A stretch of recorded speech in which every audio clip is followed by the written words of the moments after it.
عادتیں نسلوں کا پتہ دیتی ہیں۔ ناظرین گرامی، ایک بادشاہ کے دربار میں ایک اجنبی نوکری کی طلب کے لیے حاضر ہوا۔ قابلیت معلوم کی گئی تو کہا سیاسی ہوں۔ عربی میں سیاسی افہام و تفہیم سے مسئلے کے حل کرنے والے معاملہ فہم انسان کو کہتے ہیں۔ بادشاہ کے پاس سیاست دانوں کی بھرمار تھی۔ اسے خاص گھوڑوں کے استنبل کا انچارج بنا لیا گیا، جو حال ہی میں فوت ہو چکا تھا۔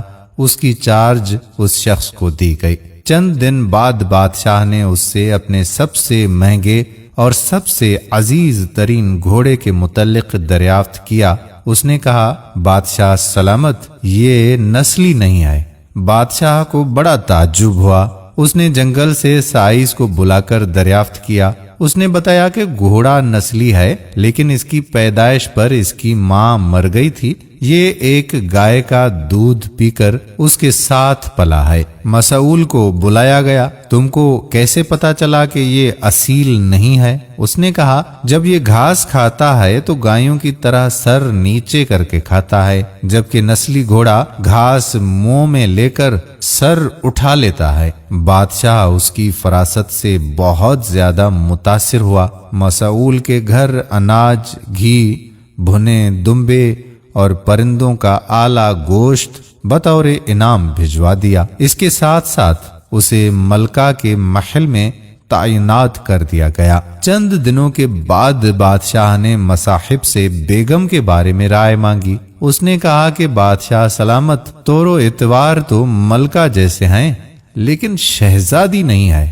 بادشاہ کے پیروں تلے سے زمین ہی نکل گئی۔ حواس بحال کیے اور اپنی ساس کو بلاوا بھیج دیا۔ معاملہ اس کے گوش گزار کیا گیا۔ اس نے کہا کہ بادشاہ سلامت، حقیقت یہ ہے کہ تمہارے باپ نے میرے خاوند سے ہماری بیٹی کی پیدائش پر ہی رشتہ مانگ لیا تھا، لیکن ہماری بیٹی 6 ماہ میں ہی فوت ہو گئی تھی۔ چنانچہ ہم نے تمہاری بادشاہت سے قریبی تعلق قائم کرنے کے لیے کسی کی بچی کو اپنی بیٹی بنا لیا۔ بادشاہ نے مصاحب سے دریافت کیا کہ تم کو یہ آخر معلوم کیسے ہوا؟ اس نے کہا کہ اس کا خادموں کے ساتھ سلوک جاہلوں سے بدتر ہے۔